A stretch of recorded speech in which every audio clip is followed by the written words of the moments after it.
What's up, guys? So, raise and spend the cash, whisper sweet awesomeness into the ears of customers to get them to sign up, only to churn. Hire amazing people, only for them to lose faith and then quit on you.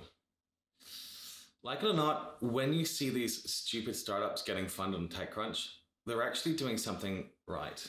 In fact, they're passing 2 tests that investors set to figure out if their business model makes sense or not. And that results in them getting funded or not. Okay. Now, if you want to know the answer and what we'll be talking about in here, stick with me right now. Ask Alex. Ask Alex. Because you don't know what you don't know. And if you don't know, now you know. Yeah. Okay, business models, it's a lot like teenage sex. Everyone knows about it. Nobody really knows how to do it. And everyone thinks everyone else is doing it. So everyone else claims that they know what theirs is. Turns out a startup business model is like an orgy. Well, at least in a teenager's rather depraved mind. Or mine. Or both, probably. Okay, most people, they really just don't get a business model strategy. The cool thing is, there is an easy way to know if you get it wrong. You'll know you messed up when you're desolate and broke in a year. Pretty dark, right? But more seriously, you know a business model does not work when you fail 2 tests. The narrative test and the numbers test. Okay, but what are these tests, Alex? Firstly, the narrative test. The story doesn't make sense. And then you have the numbers test. The numbers don't make any sense at all. Now, please remember, you are not set up to raise. You are setting up to cash out, so your business model really does need to make sense if you want to make cash.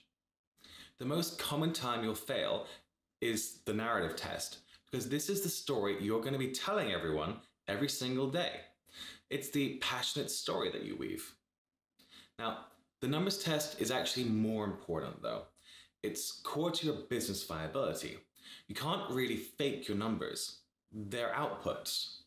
They're your traction and sort of tell your future. To explain these, let's use grocery-related examples. Okay, so the narrative test. Do you want to play a game? You know Priceline, name your price, probably if you're in America, right? Maybe not if you're not. Well, they tried the same shizzle with soft drinks and failed the narrative test. Well, rather, they came up with the Priceline Webhouse Club, which did gas and groceries. You could pick a price for Coda, and then Priceline would go to brand-conscious FMCGs and say, give us 50 cents off, and we'll buy 1 million of those bad boys. Computer says no. Do you know what big companies are like?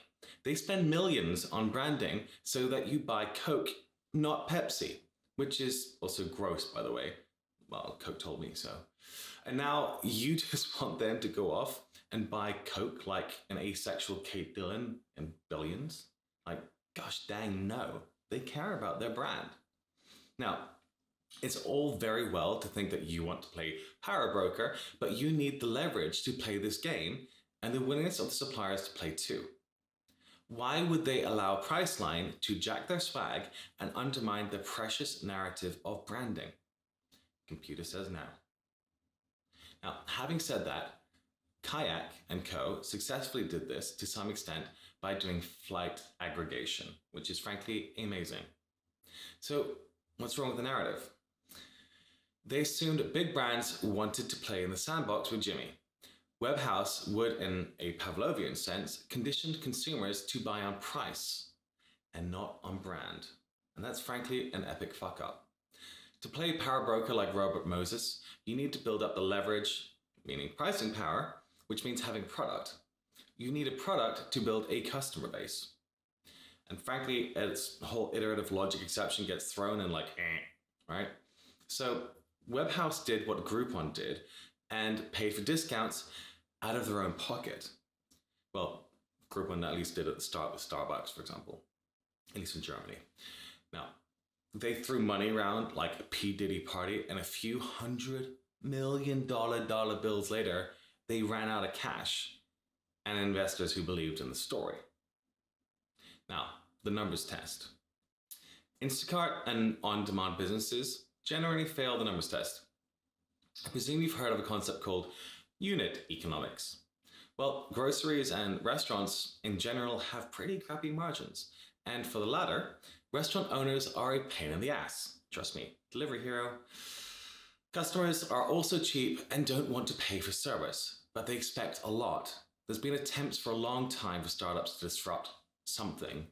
They raise money and, well, they frankly just flame out. Like, do you remember Webvan? Look, if you have thin margins on your supply side and cheap customers on the other side, how do the numbers add up?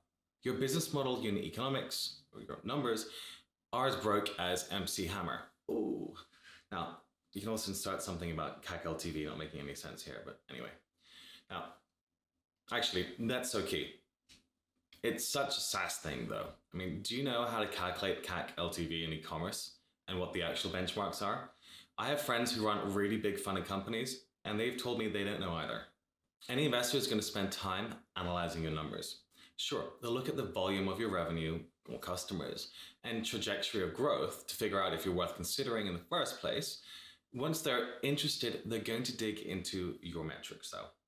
If your numbers don't add up, then giving you money to do more of what you're doing will just result in bigger losses.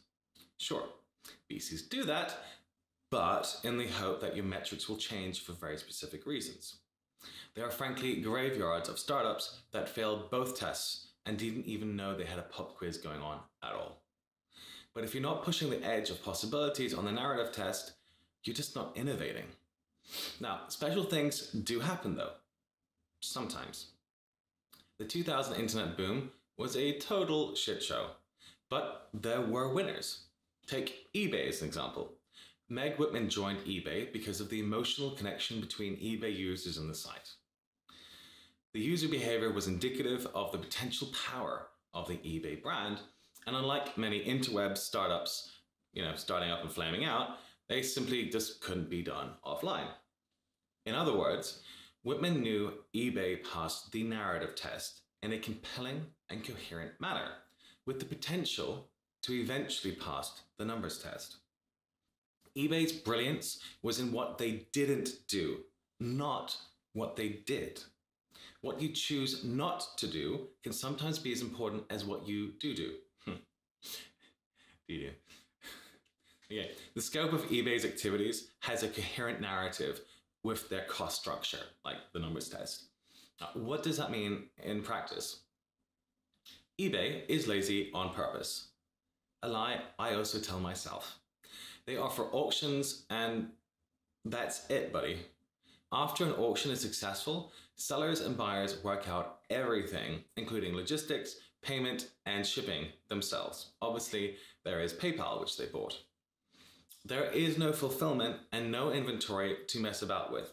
Their COGS are basically nothing, so their gross margin is huge. Shipping is on top, thank you very much, by the way, too.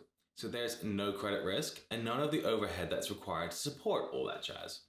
Amazon, on the other hand, built FBA at great, momentous expense, which long-term may be smart, but let's not get into that. Now, recently, Zenefits and Auto1 or Auto1 blow my mind in their devious smartness. The whole thing just connects. They are totally brilliant and contemporary. A frequent conversation I have with a PE friend is how can we replicate Auto1's business model in another industry? It's not how can we copy Auto1, it's how can we apply the brilliant narrative to another problem which will pass the numbers test. Now, hopefully you're starting to get that when you do something that makes sense, you make money, incur appropriate costs, and so make long-term profit. It's really just that simple. Now, when it comes to writing a deck and pitching investors, tell a great story to pass the narrative test. Illustrate that your metrics pass the numbers test. If you don't, well, you'll hear it come back to me when you have more traction, which is like the favorite phrase every founder loves, right? No. If you're wasting hours on your pitch deck though, guys, and you want some help, head over to perfectpitchdeck.com and Just make all that pain go away. All right, guys, so that's the end of this. If it was useful, please like, comment, share, do something to make me kind of feel happy.